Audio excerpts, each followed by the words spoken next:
Hello, everyone. Welcome to another episode of Take Human Action PA, episode 22. So I'm Calvin. I'm one of your hosts, and we've got Autumn with us tonight, who'll be acting as our co-host. How are you doing, Autumn? I'm good, Calvin. Hi, everybody out there in TV land. Yeah, so tonight will be a spicy one, as we just had our PA Senate debate last night, and I think even people who aren't libertarians, I think, will agree that it was just a travesty in every way possible.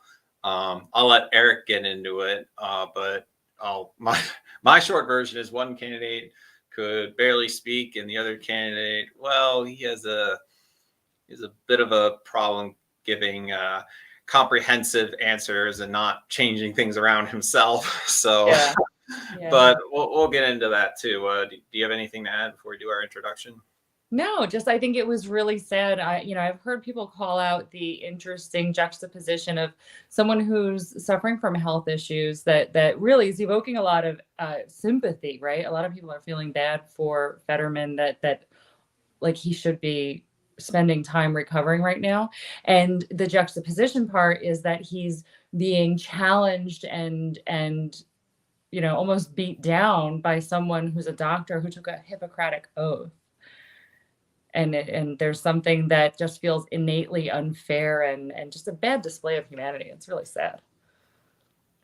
Yeah, I mean, ever since it happened, I wish he could, stop and just take care of himself. But I guess that's not to be. But before we get too far down that road, let's introduce our guest. So he is the Libertarian Party nominee for U.S. Senate and a small business owner, relatively new to the libertarian scene, but he's been working hard campaigning for the past year.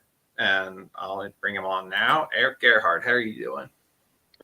I'm good. Thank you for having me. It's been an interesting couple of years running these campaigns, and it ain't going to be any shortness of interest in the last few weeks here, it seems.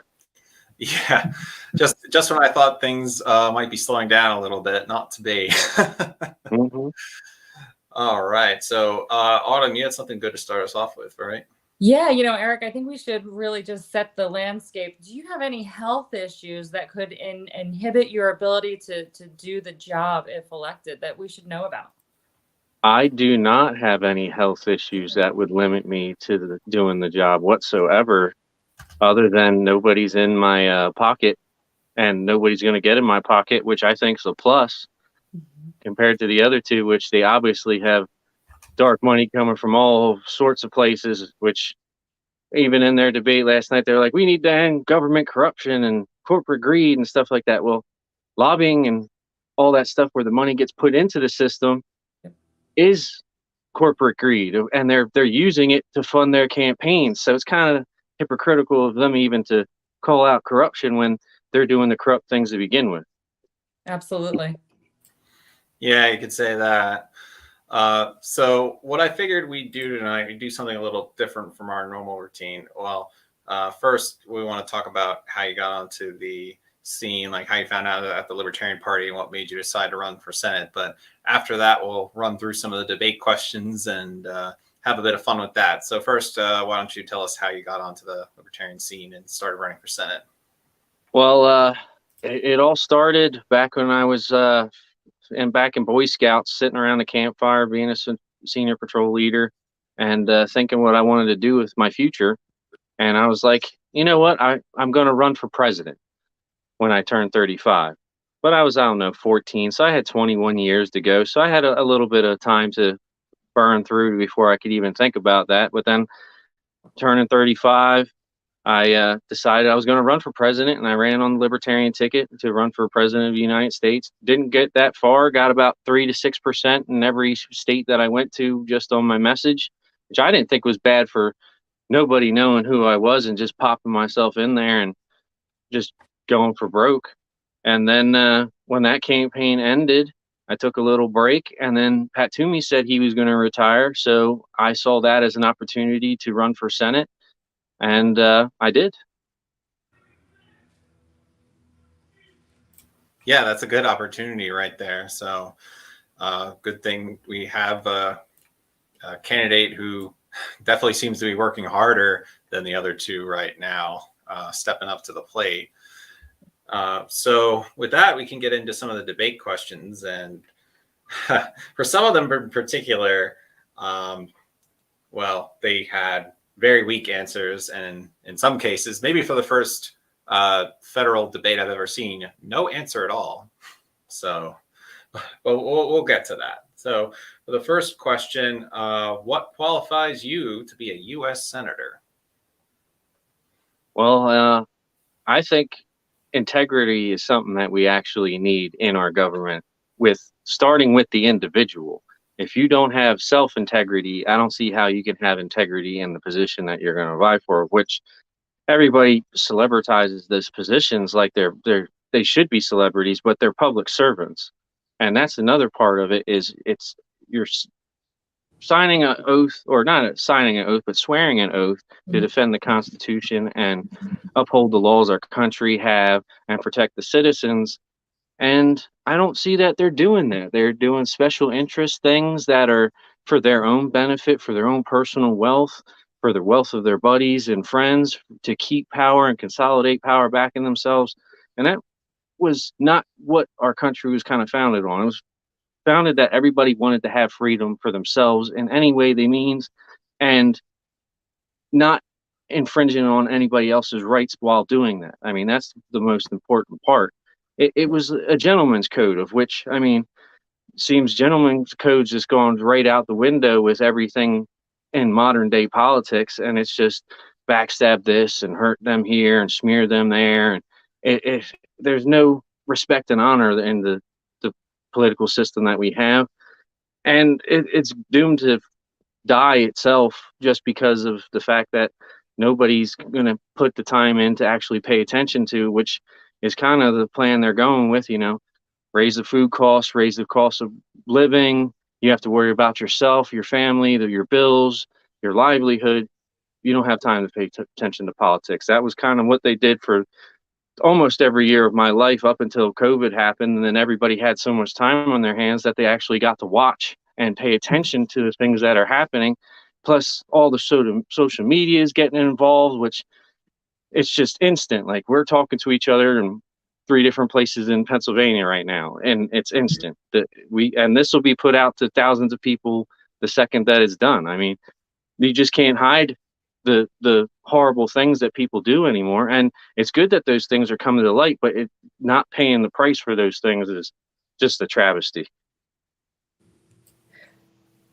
Yeah, you got to wonder, for a lot of the candidates in the two parties, particularly at this level, why is it that, well, maybe not why, but how is it that they're not in it for themselves? Like, for the local level candidates, you could see how they'd be more independent, but at a certain point, you gotta like kiss enough rings and bend the knee so many times. Like, how can you do that and still be independent at that point? Yeah, I think, right, Calvin, you're kind of touching on the issue that we see in the Libertarian Party, is that no candidate gets in the race without really taking an extreme amount of responsibility for their campaign. There's not a whole team that's building them up and throwing money at them. And yeah, so I think that's, in case that's not clear to anybody who's watching this, Erik has totally put everything on the line to make this campaign move forward. With that, we'll cut to the next question. So I don't know, Erik, what you've maybe uncovered in going around and getting your hands dirty with the people in Pennsylvania, but have you found opportunities for cutting spending that you want to talk about? Oh, I don't even have to talk about the things other people talk about cutting spending, because pretty much everything I've talked with everybody about is personal issues to themselves, which I let them come up with their issues, and then we talk about their issues, because then they're emotionally invested in it. And that's the way the conversation should happen. It shouldn't be just some political spiel where you don't answer the question and stuff like that. But for cutting spending, there's so many 3-letter organizations that we have right now. Like, why don't we just start chopping them down into little pieces and downgrading? I mean, audit the whole system and start rolling things back. We don't need the ATF. We should legalize marijuana and downgrade the DEA. We need better protection for our borders, which if you take two of the departments of ICE, because there's three of them, and put them into Homeland Security, because they're already pretty much a Homeland Security branch, and we could actually secure our borders with the people that would be displaced from their jobs and go and help there until we can get that situation handled. There's many different logistical things they could do to actually cut spending, and another one of the things that to cut spending and actually lower costs for people of America is, start opening these pipelines that they shut down. I mean, all the trucks and trains and trolleys calling all this stuff all across the country isn't good for the environment. But if you put it in a pipeline, you're shipping millions and millions of barrels of oil across the country in all different directions right to the refinery.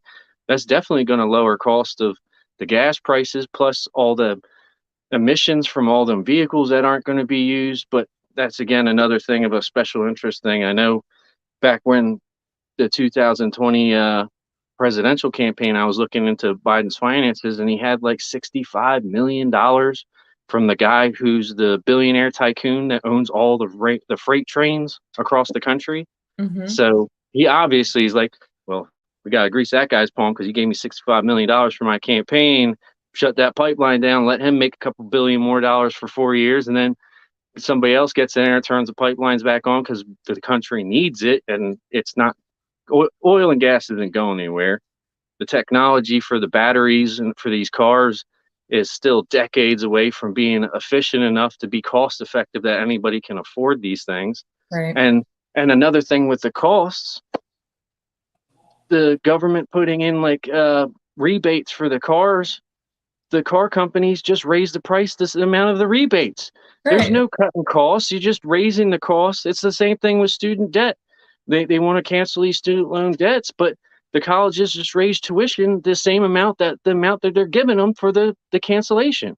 Yeah. And plus, it's unconstitutional in many ways. I mean, they just knocked down Obama's ruling on the DACA law that he put in. Yeah, they found that to be unconstitutional. That only took 6 years to find it unconstitutional. So Right. how many decades are we looking at that Joe Biden's 120 plus executive orders and all these things that he's done and that's unconstitutional to be rectified? now that you It's say going to that, be a long time. there was not a single debate question that had anything to do with constitutionality at all. The last one, like, kind of did, but it wasn't even like a constitutional question. It was a Supreme Court question.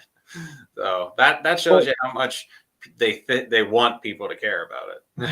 Yeah, well, the Supreme Court is like the last rule. They're supposed to judge what is constitutional and what's not. And if it is constitutional, it should be struck down. That's the same thing with the Roe v. Wade, that it wasn't the government's right to make it so that they can change the rights of the people. They're giving themselves more abilities of which they didn't have per the Constitution, and they shouldn't be able to do that. And that is the definition of a constitutional act, and it falls under the Ninth Amendment. Yeah, and we'll definitely get to all those things, but I want to make sure we hit all the questions. Yeah. So the next one is, would you support suspending the federal gas tax? And why or why not? I'm for suspending all taxes and going to like just a flat rate and being done with it, and then still giving people the incentives they need to run their lives properly. The fact that we have taxes on gas that they supposedly supposed to use for the roads, and then the roads are unworthy, they're obviously siphoning that off. We got a failing Social Security system, of which they want to revamp for what they were saying last night. Like Fetterman wants to double down and expand Social Security, which with what money? We're just going to print more money and just pump it into that system and cause inflation in there as well. And then they can just keep pulling out of that fund like they've been doing, which is the people's money. I mean, originally it was a good idea that people would invest their own money. The government can use that money, but they have to pay it back. But now the government's used so much of that money that they can't pay it back, and people still need it.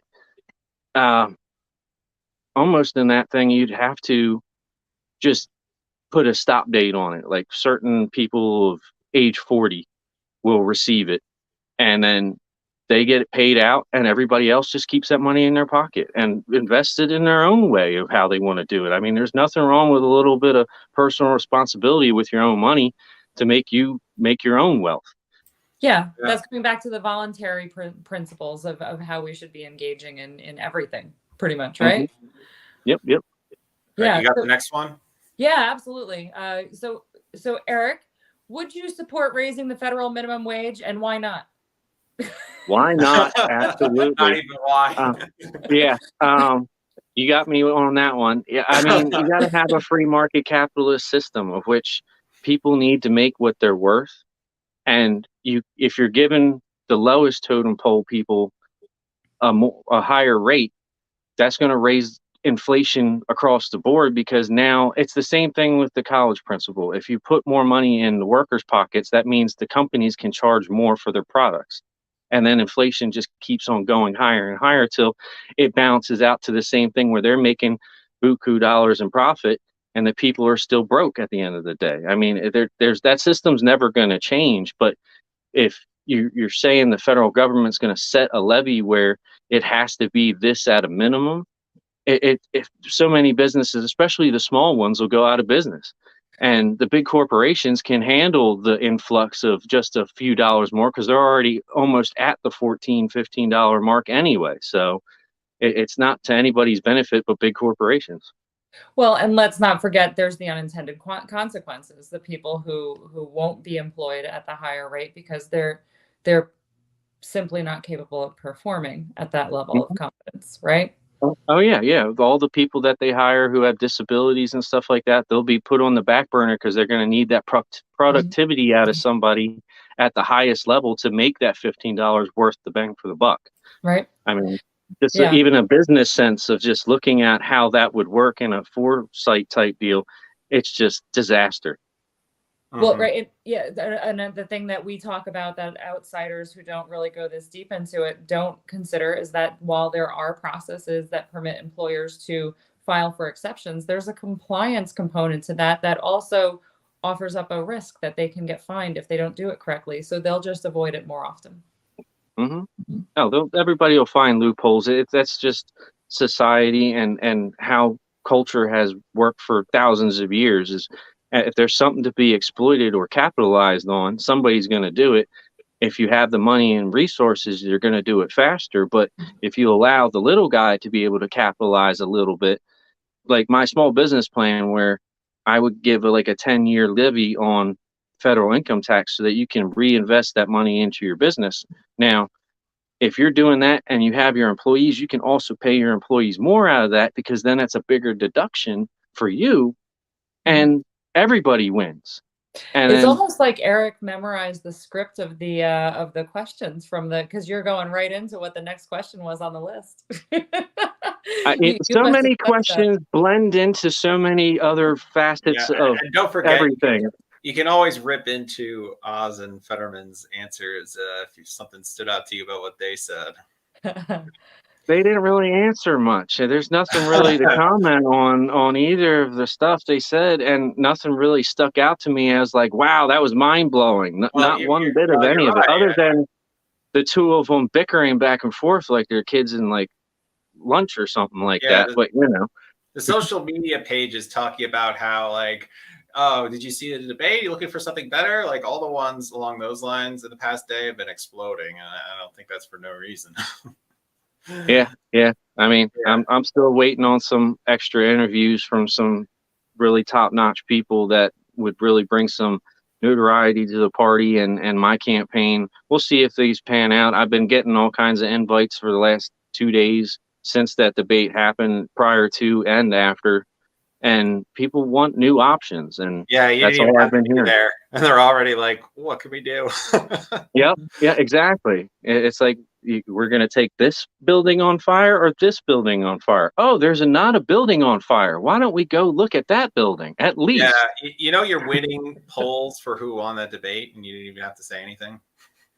I wish I was still there, just because the exposure that it would have gotten across the state would have probably changed a lot of people's minds. And the things we're talking about now could have been talked about, where you were putting actual ideas into motion and talking about the dynamics of how this plan is bad or good for the American people, which is what they should have highlighted.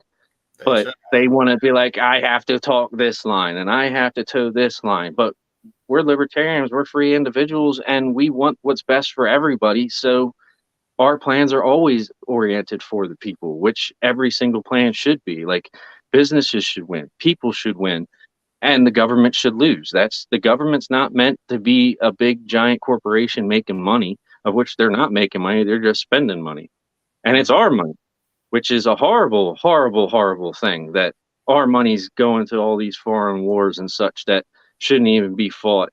And then we got to worry about our president just pissing the wrong people off on a daily basis. I mean, well, yeah, now that you mention it, I don't think they asked a question about, or at least directly about war, but we will get to it. The next question does get into some aspects of federal funding, though. So I'm just going to jump on what could possibly be the most controversial question. Should abortion be banned with certain exceptions? Or on the flip side, should federal funding be used or perhaps even increased for abortions? So what would be your answer to that? We'll start with that second part. I don't think any federal funding should be going for abortions whatsoever. There's corporations and businesses, the Planned Parenthood, make millions and millions of dollars a year, that they have the facilities they need and they're already in place. I'm more for people's choice. The federal government, small local governments, all government in general shouldn't be making the decision for millions of people. Like me as a senator, I would not vote for taking people's rights to choose away. I don't believe that abortion is right, but there are situations like incest and rape, which not here in Pennsylvania, but when you go down south where there's a little bit more racism, if somebody gets raped by somebody and then their whole lives are ruined if they keep that kid, and the child's lives ruined, the parents' lives ruined. That's why it should be the people's decision, and they should always have that decision. It's never a good issue when you're talking about ending a life. I mean, it's a blessing to every bit when a child is going to be coming into the world. And I've known people who have been raped and kept the kid because they felt that was wrong, right, to keep that because it was a life. Right, but that was what was in their heart, right? And that's the thing. That was their heart. That was their choice. That was their personal choice, which that is how it should be. It should be your personal choice, whether you keep it through your religious beliefs or even your personal beliefs, or you terminate because you don't have the means to support another life, because life's hard right now. And they say it's like $250,000 just to raise a kid through 18, and that's probably the low number, and that probably number has gone up since inflation. I think that was an old number from years back. Well, let me clarify something. So if there was an abortion bill that came to the Senate, either, let's say, to ban it entirely or to legalize it across the country up to a certain number of months, either way, would you vote in favor of one of those bills? That we're talking at the federal level for that. For a ban? No. Just if it had just like this, let's say a common sense approach, I think they were floating like 16 weeks or 15 weeks. If you can't make that decision beforehand, after the fact, you might have to hold on to the kid.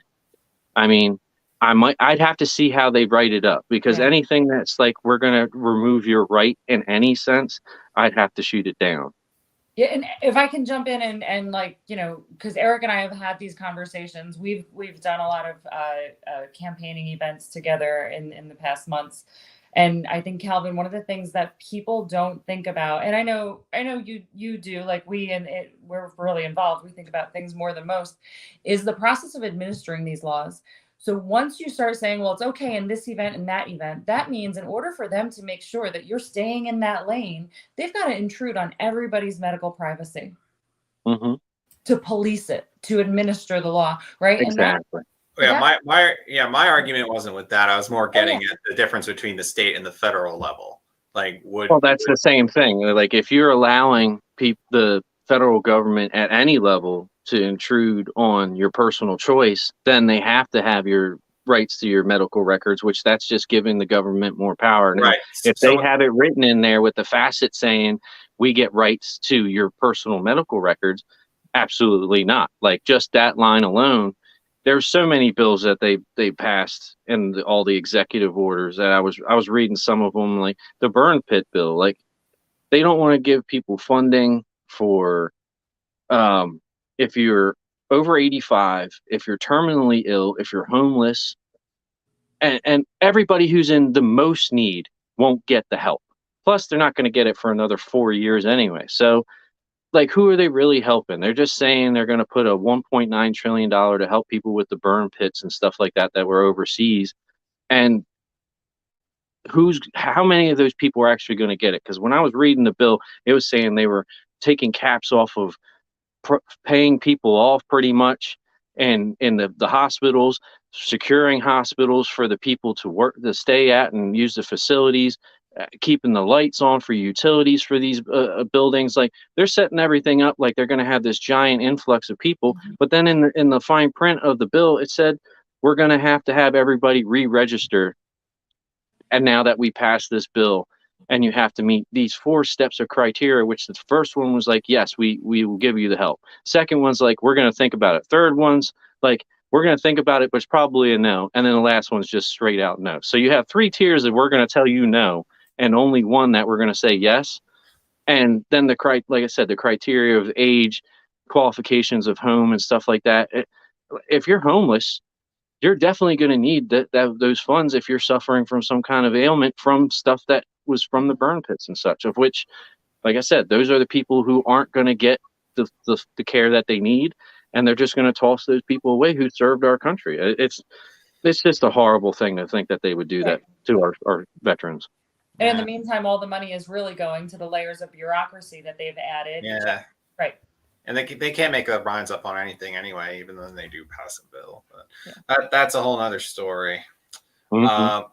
Autumn, do you know what the next question is referring to? What I didn't even realize, what is your fitness to serve in the Senate? I didn't even realize was a question that was asked last night. Yeah, basically it was referring to the fact that Fetterman is, we really even need to say it. And they were questioning Oz in regards to his television show and peddling, supposedly ineffective or fake medications, something along those lines. I don't know the details of that, but given the 2 questions of fitness, for each candidate, and, think on that and then think about yourself and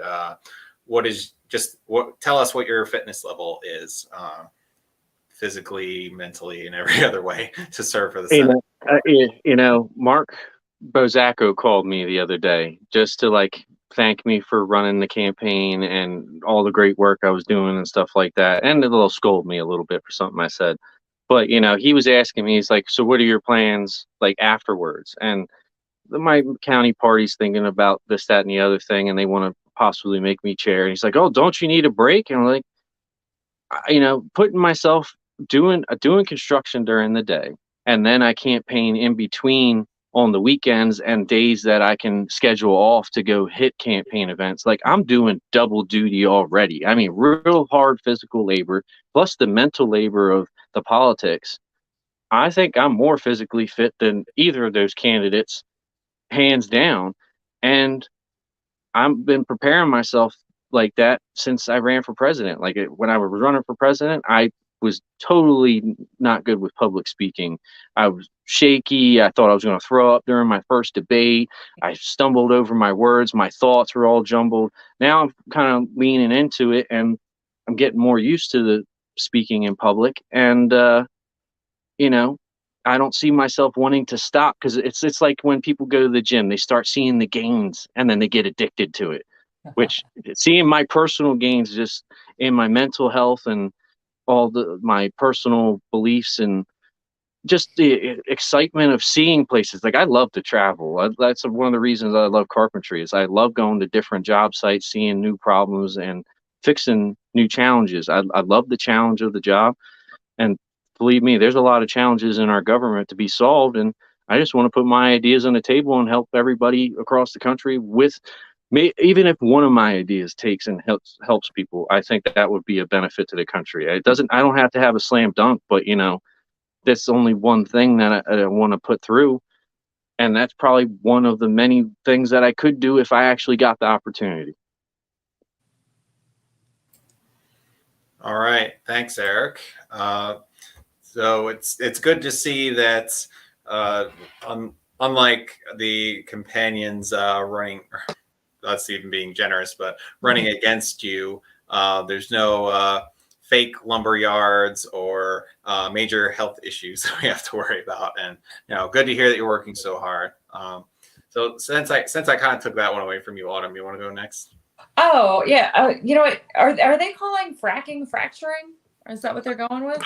Well, I think fracking is just like a short way of saying hydraulic fracturing. So either way, I think it's the same thing. Yeah, I actually had to do a little studying of fracking in my college program, so I have some thoughts on it, but I'll save them. So, would you support hydraulic fracturing, or no, Eric? It's a way of production of getting oil out of the ground. Yes. It uses a lot of water. They do have environmental protections in place for spills and stuff like that, and they have to follow straight guidelines of keeping downstream waters as clean as possible.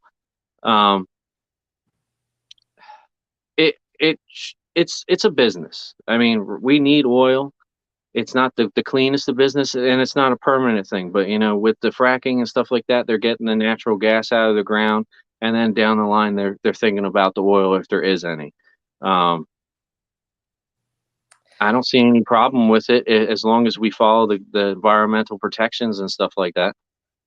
Yeah, I think it's a pretty tricky road. And I think it's one of those things that has the potential for some unintended well, let's say some risks that they try to minimize the perception of, right? So well, it's a tough let's one. just say in a world where you're criminalized in Switzerland for raising your temperature above 66 degrees Fahrenheit, having some energy seems more and more necessary. Absolutely. Yeah. No, and we're never going to advance into, finding the next big innovation if we try to cut ourselves off from the capabilities that we have today. So again, tough thing to weigh. Exactly. So get into the next question then. What would you do to slow the increasing crime rate and reduce gun violence? Well, there was a bill Wolf had an option to sign, I think it was last year, of a constitutional carry here in Pennsylvania. Good people with guns do stop bad people with guns. And the fact that bad people with guns know good people have guns usually leads to they're not going to use those guns as readily. So, a constitutional carry, even just in name only, isn't probably going to scare off quite a few people in the state of Pennsylvania alone and should just be enacted. It doesn't mean you have to carry. That's your own personal responsibility yet again. And I don't see tying like you have to have insurances and stuff because of a bad shot and stuff like that. Like, that they just go so overboard when they try to write these bills that I can't trust that they'll just do the right thing to begin regardless. So taking away guns from good people or the right to bear arms and such, as it is in the Constitution, I don't think it should be infringed. And truthfully, it should be protected. I like the idea of having sanctuary states for amendments of the Constitution where they protect those rights specifically and defend it as the Constitution is supposed to be defended, meaning the government stays out of it. Yeah. How about should the right to keep and bear arms even be questioned? It's not in Pennsylvania because that's how they have it written in the Constitution for the state of Pennsylvania. But they keep flirting with. They're right going up to that line of we're questioning it. Yep. Right. So well, to clarify though, you're referring to self-defense and having that be a deterrent to reduce the crime rate. Is that what you're referring to? Yeah, easily. I mean, there's a lot of people down the city who did defend themselves against armed robbery when somebody came up to carjack them, and they were armed and they defended themselves, of which you should have the right to do, especially when they're just coming up and shooting people. I mean, they're just murdering cops left and right. I mean, I feel bad for the cops in general because they have one of the toughest jobs, and because you don't call the cops when something good's happening. You only call it when it's bad happens. So they only go from one bad event to the next bad event and hope that they make it through the day. And now you got them just getting shot on corners and stuff like that. Like, they need citizens to help them, of which, I mean, there's stories which they suppressed of when a cop was being assaulted and a good Samaritan with a gun shot the guy who was assaulting him and kept him from killing the cop because he got a hold of the cop's gun and he saved him. I mean, we need more good people stepping up and, helping other good people. Right. Yeah. So you kind of got into the next question then, as far as how you would vote on a gun control bill. I think I know your answer, but why don't you tell us? Shall not be infringed. Shooting it down. Anything that infringes on right to bear arms for any citizen. All right, there we go. Autumn, you want to start the next one? So, what about the immigration crisis? What do you got any ideas there for? So, well, first off, I mean, do we have a crisis, and what would you do about it? Obviously, we have a crisis. I mean, they're trying to allow. They're putting a bill in D.C. right now allowing illegal aliens to vote in our coming election just in a couple weeks. Like, they're flooding our systems and just creating chaos. And then they're talking about releasing criminals on top of it, which they're not even arresting the criminals that are coming across the border because of these sanctuary cities. And I don't like sanctuary cities for that purpose alone. They shouldn't have almost complete immunity from being prosecuted. There was a story out in California of an immigrant that came over. He murdered 4 people. They finally caught him. They released him because of the sanctuary city law in LA to have him murder 4 more people. Then they arrested him again because they finally caught him, and they just let him back out on the streets again. And he's up to like over 21 people. It's just, I don't see how the justice system even thinks it's working properly when somebody's obviously breaking the law, but because of a law that you pass that gives them immunity. It's like politicians when they get their political immunity. It's like, oh, well, we can break the rules now, so let's just break the rules now. Campaign finance laws out the window. Where's all that dark money? Just funnel it in through these super PACs and have all the big corporations and foreign countries investing in our campaigns. I don't see how that's not foreign interference in a political campaign, of which probably could be proven. But, Congress just gave themselves another levy saying that they can't be audited now. It's almost like they knew something was coming. Yeah. Well, let's get going on to the next question. Right. So on a somewhat related note, and just a reminder, all these questions are how they're phrased during the debate. They're not my phrasing. But with that said, what would you say is the greatest foreign threat to America right now? The federal government of the United States of America getting involved in too many foreign conflicts that are threatening our safety here at home on a daily basis. Like I said, shutting the pipelines down, that's a foreign policy threat because now we have to beg other countries for foreign stuff. It's the same thing Europe's dealing with right now with the gas pipeline that blew, Nord Stream 2 blew up. They don't know if they're going to have the fuel they're going to need for the winter. We just put ourselves in that situation by shutting the pipelines down and all the new leases on fracking and oil production here in America. It's idiotic. It's just idiotic. I just don't know. Unless you want to destroy a country, if that's his plan, he's doing a wonderful fucking job. I mean, well, so just to be clear, you would not send the entire U.S. Army to Ukraine? Hell no. Why would we? Why? Why are we sending the National Guard overseas in general? They're the National Guard. We have relief down in Florida. The people, they could desperately use every single soldier down there right now, cleaning up the debris and getting people's lives back together. And there's only going to be more disasters like that that we're going to need the Guard for, and every man on deck to solve. Even just the pipeline issue. Like if we get that fire back up, we're going to have to get the Army Corps of Engineers out there to help get the pipeline back in running order. From now, it's been sitting vacant and rusting away, doing nothing. And I think they were 6 months away from actually completing the Keystone pipeline, which we would already had it done.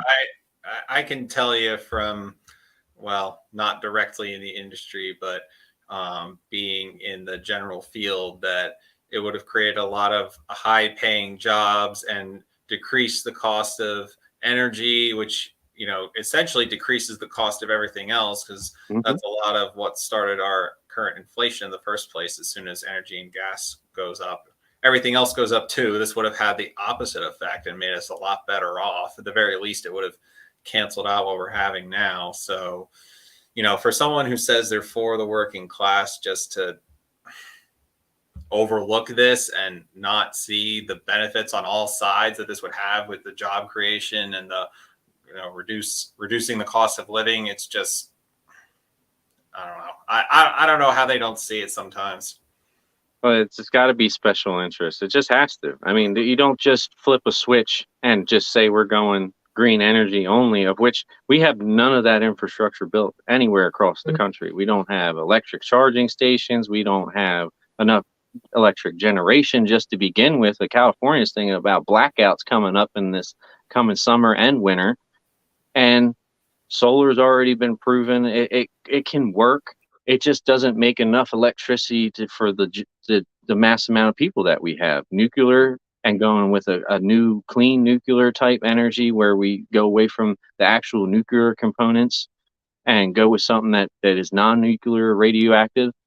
I mean, there's technology out there that we could be using, but it's somebody else is going to be making the money, and there's too much greed in the world to just let progress go forward. I mean, back when Nikola Tesla was doing all his experience, he was going to give free electric to everybody across the world. He figured out how to give people free electricity, but too many people were making money by selling electricity, by making the coal-fired power plants and all this, the work that had to be done for the poles and the wires and all that I saw stuff. that making the rounds on social media. Like, it's pretty crazy. Mm-hmm. Yeah, and to clarify, by greed, I'm assuming you mean corrupt politicians, because that's always the class of greed that the Democrats overlook. There's that. There's just, even in general, the greed of the people in business. They once they make their hundreds of millions of dollars, it doesn't stop there. They just keep wanting more and more, and they do what they have to do to keep making more, which they make these back corner deals with politicians. And you push my bill through, that'll give me the rights to land and rights of getting away from environmental protections and leeways on my building my facilities and stuff like that. And the minute they stop R&D, the minute they stop expanding their production, and they start putting money in politicians' pockets, like, that's when it's getting bad. Yeah. Well, and I mean, I think we all know from even the lightest studying of Austrian economics, right, that innovation doesn't happen through centralized forces. The type of innovation that's necessary to make these new things affordable to the common man is not going to happen through centralized management, especially the type that's exerted by the government. Mm-hmm. That brings me to something that would actually help people, and it would be to end patents.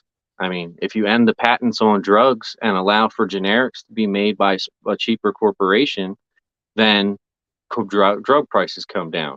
Same thing with products and stuff like that. If you end the patents on having products, but I understand like personal copyrights and stuff like that, but the one thing nobody really understands is there's one company that never patented their innovation, and that was the company that made WD-40. Because if you patent it, then you have to give up the formula. But if you don't patent it, then you can keep the formula in-house as an in-house secret, and you keep it away from just big corporations that once they get the funds, and then once it gets unlocked, of course they have the money, the funds, and the resources to make it for something cheaper. And that's a smart business idea that that company did. And if we did something like that and created opportunities for people to make cheaper products, I mean, you could still have some guidelines, but I mean, you got to deregulate this stuff dramatically just to let other people into the game, especially the pharmaceutical game, because unless you have $10 billion sitting on the sidelines, which nobody has unless you already have wealth beyond anybody's imagination, you're just not going to just, hey, I'm starting a drug company. Yeah, I'll tell you, I believe the polio vaccine also is one of those things that was not patented. And It was penicillin, I think. Two Canadian doctors invented penicillin, and Jamie, can then you they pull that up? didn't patent it on purpose so that people, because they knew people were needing Yeah. it because there were so many people that did, and Yeah. they did it for the right reasons. But Yeah. then corporations bought the patent, and then they changed the formula every like 5 years so that they can keep the patent and then keep the prices high. And this was the thing that I was going to add there for you, right? Because I have a background working in the pharmaceutical industry and in regulatory affairs where licensing was managed. There are layers of licensing and patent protections that are taken advantage of that could definitely be chipped away without totally removing the exclusivity for a reasonable amount of time for the person who actually did the work for the innovation in the first place. There's a lot of room to be gained there without going all the way to eliminating too. Yeah, but I mean, moving in the right You know, direction. eliminating might be a bit extreme, but you Yeah. know, when you get to a premise where you find a nice balance between the two, and people can do the innovation you're speaking of, and you can have lower costs for the consumer, I think it's a win-win. If you can figure out that idea, shoot it to somebody who's in the Senate. Maybe it's going to be me, and we'll get that done. You All got it, buddy. right. We got to move on though. Autumn, you see what the next question is? Oh no, I kind of got excited All about right. It was the 2024 one. Oh yeah, what I mean, who would you support in 2024? It's Trump, right? It's totally Trump, For right? president. Yeah. Clarify.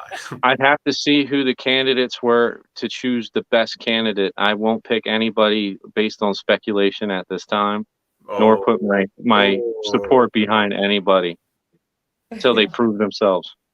Well, let's be clear, because I was making a joke that it's Trump, right? Like, you're not saying that you're pretty likely to support Trump. Yeah, I'm assuming you're saying that you're deciding among the libertarian hopefuls. I will definitely consider them above most else because of the principality of it, and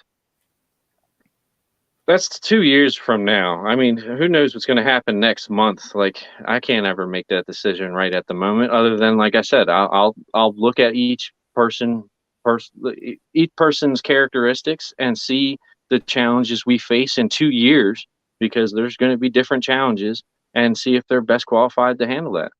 Well, to both of you, since you were at Reno, don't forget DC 24. That's where the Libertarian nominee will be decided. So you, and to everyone watching too, if you want to be a delegate to vote on the presidential nominee for the Libertarian Party, just show up to DC in 2024. Well, you got to do a little more than just show up, right? What's that? You got to do more than just show up. You got to go to lppa.org. Become a member. Yeah, and also going to takehumanaction.com will connect you with the Mises Caucus, and then the state organizers can connect you with your state party and do a lot of the work for you. But I guess we're a little early for plugs, but why not? Why not? Yeah, it's never too early. Go to ericsportpa.com. Support my campaign as well.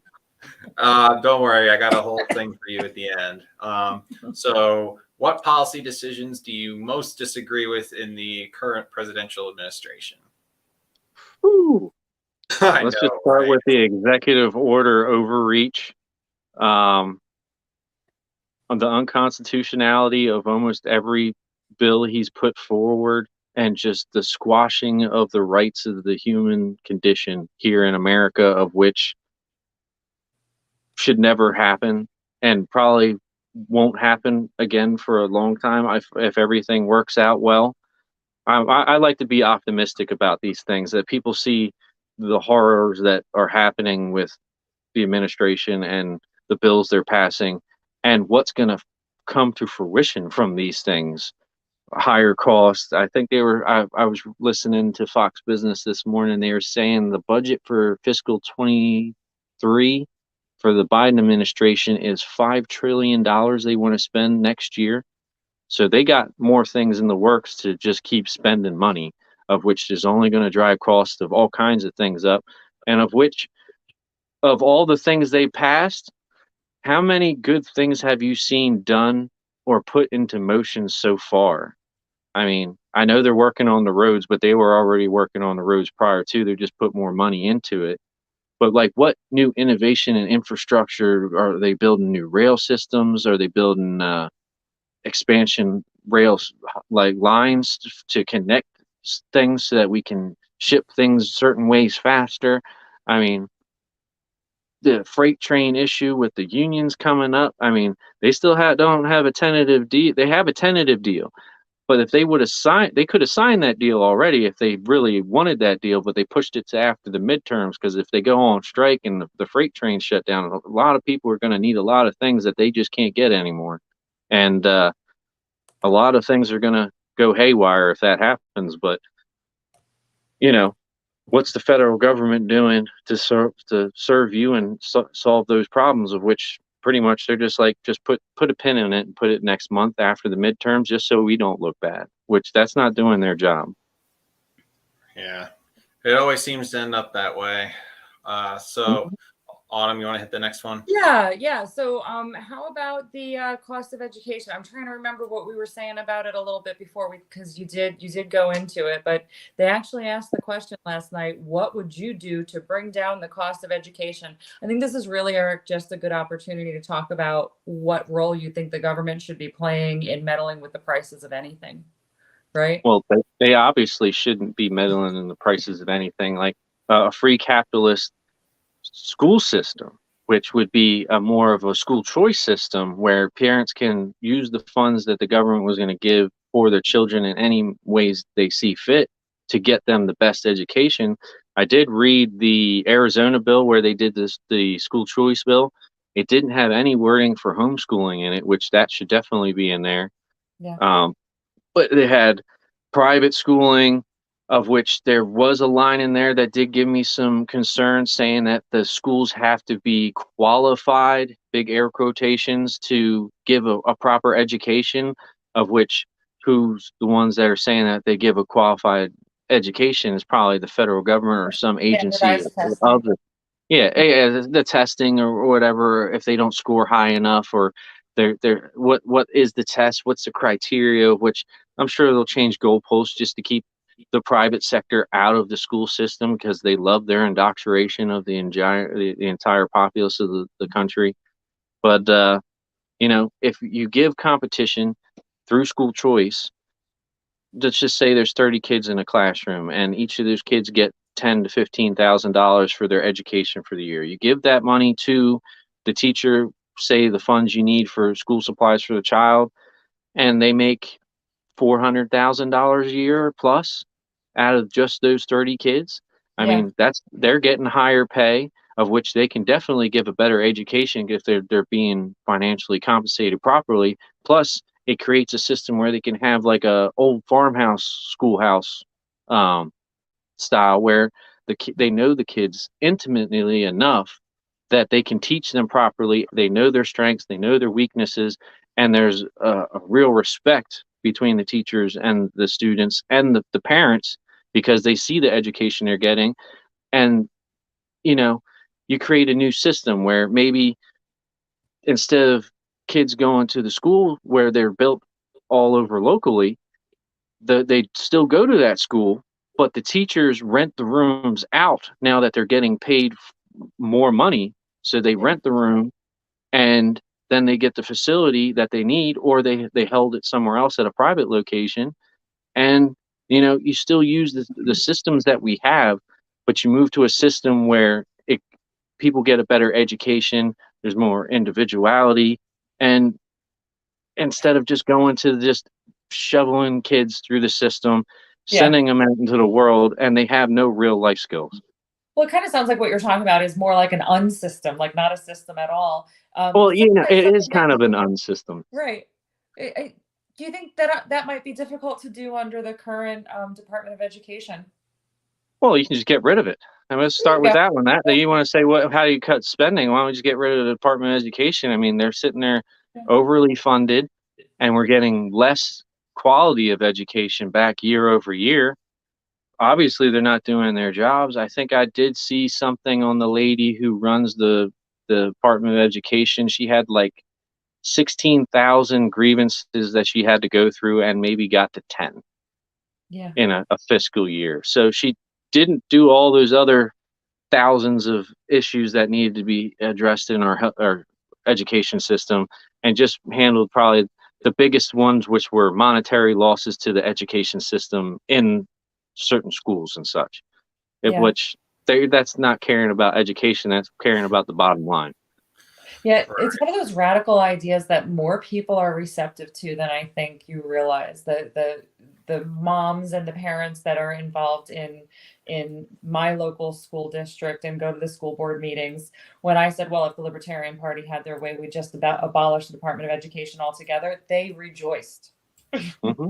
Well, I mean, why are parents going to all these city councils and fighting the city councils on putting transgender books and sexual explicit books in the education system, of which Yeah. that's child abuse, teaching kids stuff like that in the beginning, and Yeah. then now it almost seems like they're trying to go for a fight where they're going to take away people's parental rights in general, and you're just a slave to the system, of which that's not happening anytime soon in my lifetime, if I have any say about that.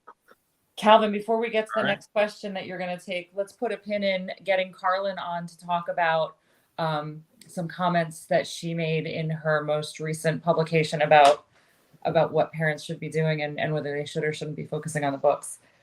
Got some good Oh stuff. yeah. That'd be an interesting conversation, and I'd be curious to get her experiences from the conventions as well, particularly ours.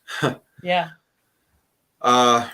So moving on, the last question from the debate was, should the Supreme Court be expanded? Absolutely not.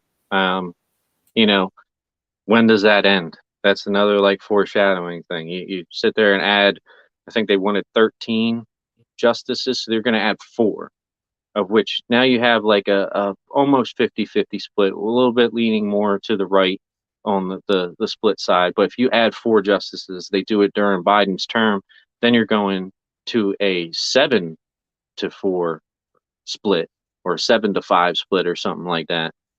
My math, I don't want to do math right now, but you understand where I'm getting with this. It's like you're putting tilting the scale one side to the other, of which it's benefit of who's in the presidency, of which it seems like that's what they're going for when they want to win the presidency anyway, is you're getting immunity from being prosecuted for crimes that you obviously committed. I mean, Trump did commit crimes. I'm not talking about January 6th and maybe business stuff.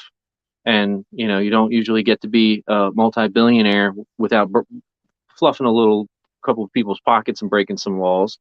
And they're vilifying him for it. But the other side's doing the same exact thing, but they're not being prosecuted, nor vilified, nor put through the ringer like they did for Trump, which, there's going to be some karma's something I strongly believe in. And they just keep shoveling coal into that fire. And eventually the tide does always turn back, and it flips back onto them. And I think that tide's going to be coming real soon. At least I hope so. Yeah. It's something that they never seem to care about is the minute you expand the court, like, oh, I get to appoint 4 new justices, 5 new justices, 10 new justices, all of which are going to agree with me, and nobody seems to care. Yep. And then like it changes presidency to another party. And then he's like, well, they did it, so I'm going to do it. And then we have 20 justices, like you're saying. And then it's just a never ending cycle of we're just going to keep adding people. I mean, that's what Trump did when he was president is he appointed more federal judges across the country for challenges. So it's a random lottery when things come up for constitutional stuff. Yeah. So it drops to just a random court of random choosing. So the more justice you put in, the more chances it's going to land on one of his. And now Biden is doing the same thing as he's appointing justices and justices and justices all across the country, of which he's almost outpacing how Trump was appointing them right now. And they're trying to flip the dichotomy of how these rulings are going to come into effect because they're only choosing liberal justices. Yeah, just like every time they try to push out the filibuster or change the threshold for nominating or for confirming Supreme Court justices, that those things never go back. Mm-hmm. Yeah, and they break the system so dramatically that like you said, there's no going back after that. And that seems like what they want to do. So, we'll just rip this "please do not go here" or a little bit danger sign off the wall, and we're going through that door, and who knows what's going to happen. Exactly. All right. So now I want to get to the audience questions. Autumn, you see them? Yeah, I see we have Kareem that joined us. He's got a couple of questions. Let's start with Kyle since he asked first. Do you want to read that one off? Let's see. I'm sorry, I scrolled too much. It's starred. I got it. Well, it looks different on my Anyway. Okay. I got it. To the top to see it. I'll just put it on the screen. Yeah. So would you push a bill to abolish the ATF? Yes, please, I would. Please. Yeah. That's one of the ones on my chopping block list. The ATF, the DEA, and the Department of Education are the top three. So yes, that one's going to go. And if that bill comes across my desk as a senator, you can count on my vote to get rid of that. All right, there you go. Enough said. So next question. Can we extract our own oil here in PA and tell the feds to, go away? Frack off. I think fracking off would be a good idea. How you go about that? I mean, it might be the same idea I have for the small businesses. I mean, to get the businesses back up and running that were doing the fracking, which might be smaller outfits, and for smaller outfits to get up across the country, you might have to do a small moratorium for them so that they can get back up and set up and not have to worry about all their funds just being depleted right off the bat. Because it takes a while to actually get those set up. And probably about $1 million plus a derrick. So it's not cheap. Yeah, it's definitely better than what we're doing now, though, just relying on high prices to settle out the economy. But here's another possible solution, maybe not for cars, but for other things. What are your thoughts on nuclear energy? Well, I don't see any problem with nuclear energy. The biggest problem I do see with nuclear energy is it's still the technology that was put into the steam engine. Like, you're just burning, you're heating up liquid to make pressurized gas to spin a turbine. It's still the same principle as the steam engine. And that's all it really is. Like, we haven't really moved past technology of the steam engine in nuclear technology, other than the fact that it burns hotter, it burns longer, and there's not as much waste. But then it's nuclear waste, which, like I said, you can have different elements in the system. I think they were talking about like thorium or something like that as a reactor element, of which they already have the designs out there, and we could just build, say, another 3 or 4 plants in every state if we needed that. I don't know exactly what the demands are, but one more in every state would probably handle the bill of every state.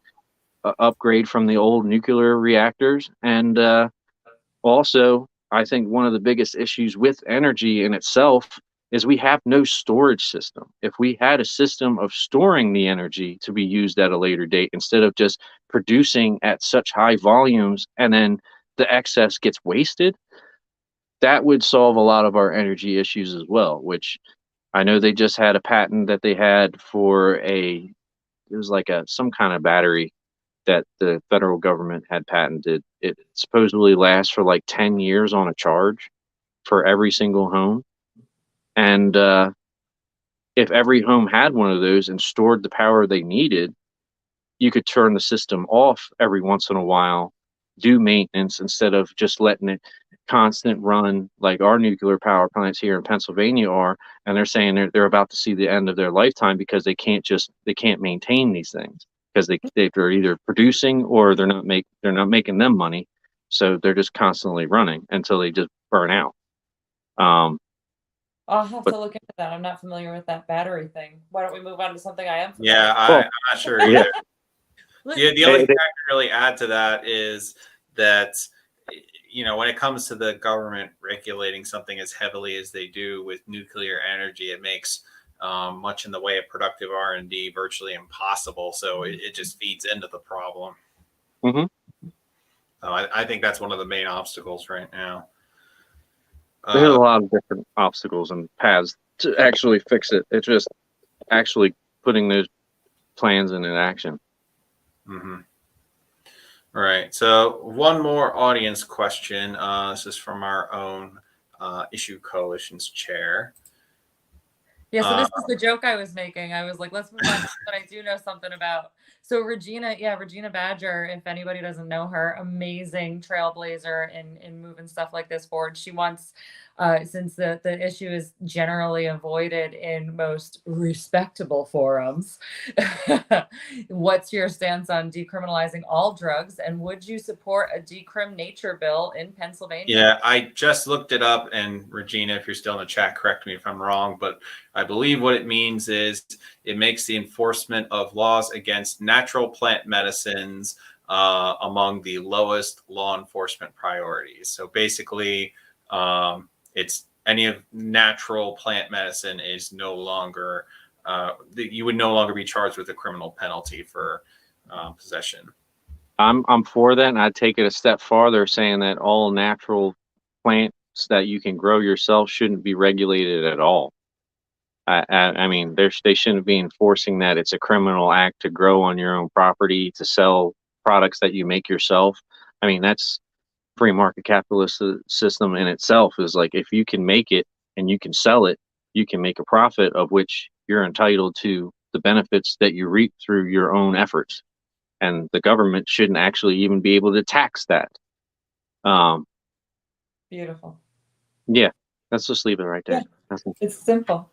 Exactly. So perfect. I think that brings us to the end of our audience questions. Autumn, do you have any other question?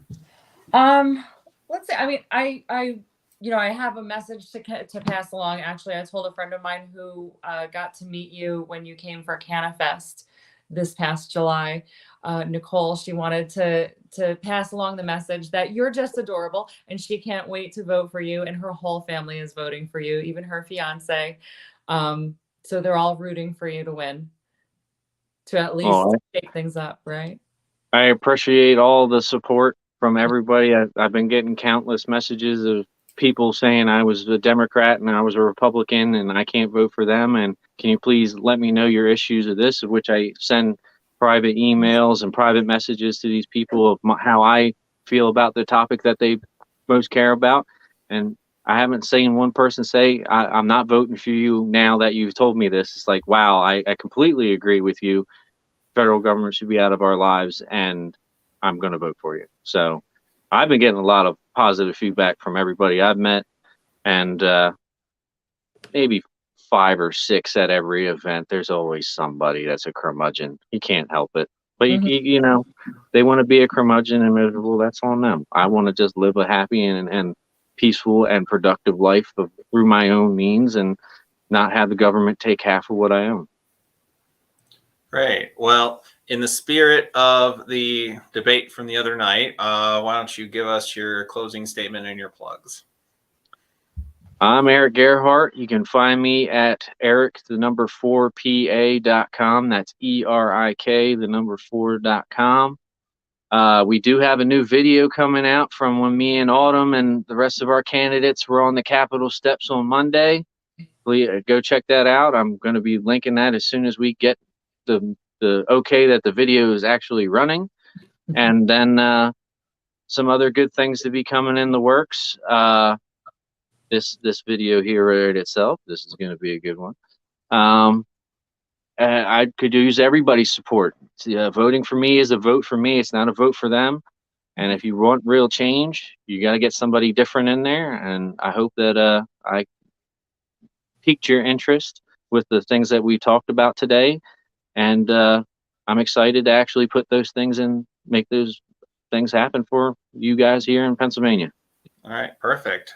So again, this is Erik Gerhardt for U.S. Senate in Pennsylvania. You can find him on his social media under Erik Gerhardt for U.S. Senate. Twitter hashtag or Twitter tag is Erik4Senate, the number 4. Believe that covers everything. So barring any last minute endorsements, I believe that covers the last of our endorsed candidates for this cycle. So thank you, Erik, and thank you everyone else. If this is your first time tuning into us, we have interviewed every other endorsed candidate.